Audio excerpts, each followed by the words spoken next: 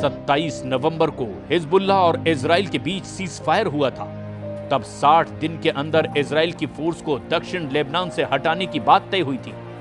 लेकिन अब हिजबुल्लाह को लग रहा है कि जिस तरह नेतन्याहू ने सीरिया में फौज की घुसपैठ करके कब्जा करना शुरू किया है, यही हाल दक्षिण लेबनान का होगा, क्योंकि नेतन्याहू ने सीरिया में जबल अल शेख रेंज पर अपना हेलीकॉप्टर उतारकर यह मैसेज पहले ही दे दिया कि सीरिया में इजराइल की फौज अब लंबे वक्त तक रहेगी, या यूं कहें कि सीरिया के बड़े इलाके पर इजराइल की फौज अपना कब्जा बरकरार रखेगी। यही वजह है कि खामनेई ने भी ये कह दिया कि चाहे गाजा हो या लेबनान हो, सीरिया हो या फिर यमन, इजराइल के खिलाफ मरते दम तक युद्ध लड़ा जाएगा।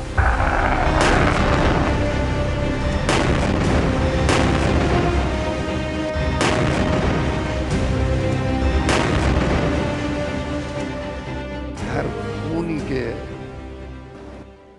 लबनान नमाद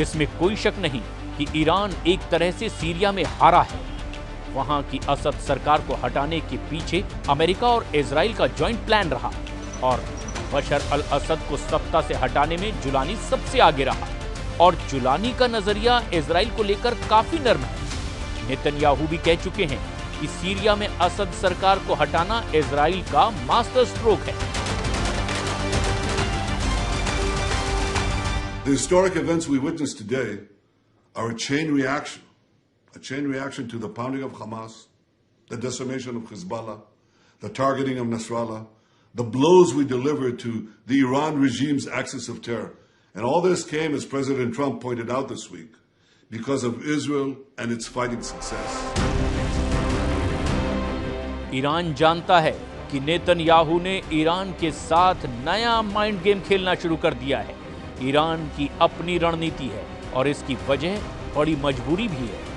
सीरिया इस बात का सबूत है कि ईरान का रुख इजराइल को लेकर और सख्त होता जा रहा है। ईरान के विदेश मंत्री अब्बास अराक्ची ने इजराइल को चेतावनी दी कि अगर उस पर हमला करने की कोशिश हुई तो पूरा पश्चिम एशिया युद्ध में जलेगा। यही वजह है कि अब्बास अराक्ची ने चीन को युद्ध का इनविटेशन दे दिया है। ईरान चाहता है कि चीन भी सीरिया, गाजा और लेबनान के वॉर जोन में एंट्री करे और इसे ही ईरान की चीन के साथ सबसे बड़े युद्ध की डील कहा जा रहा है। ईरान किसी भी कीमत पर नहीं चाहता कि सीरिया में इजराइल मजबूत हो, जबकि नेतन्याहू ने तो सीरिया में बफर जोन का एक्सटेंशन बनाना भी शुरू कर दिया है। लेकिन ईरान से लेकर सऊदी अरब और बाकी अरब देश भी बहुत अच्छी तरह से जानते हैं कि ग्रेटर इजराइल नेतन्याहू के वॉर कैबिनेट का सबसे बड़ा एजेंडा है और इस एजेंडे को नहीं रोका गया तो उनका काम भी तमाम हो जाएगा। और यही वजह है कि ईरान ने बाकी अरब देश से अपने संबंध बेहतर बनाने शुरू कर दिए हैं।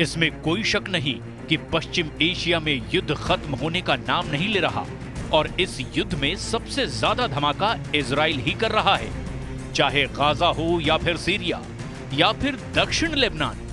धमाके बहुत ज्यादा हो रहे हैं और मौतों का आंकड़ा भी बेकाबू हो चुका है।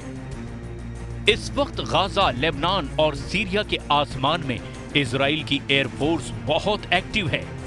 इजराइल के F-15 फाइटर जेट लगातार उड़ान भर रहे हैं और इनको ऐसे ऐसे बमों से लैस किया गया है जिससे ऐसे धमाके हो रहे हैं जिसकी गूंज तेहरान तक पहुंच रही है। इजराइल के इन धमाकों के साथ सीरिया में जुलानी का ऐसा तूफान आया है कि उस तूफान में न सिर्फ बशर अल असद की सरकार उड़ी बल्कि असद की मदद करने वाले पुतिन और खामनेई का मजबूत खूंटा भी उखड़ गया। जुलानी ने सीरिया में ऐसा जाल फैलाया कि इस जाल में फंसे रूस और ईरान की सेना को सीरिया से भागना पड़ा। जुलानी का जाल बुनने वाले तुर्की और इजराइल इस वक्त बहुत खुश हैं। जुलानी का जाल इतना मजबूत बताया जा रहा है जिसकी जद में अब कई और अरब देश भी आ सकते हैं।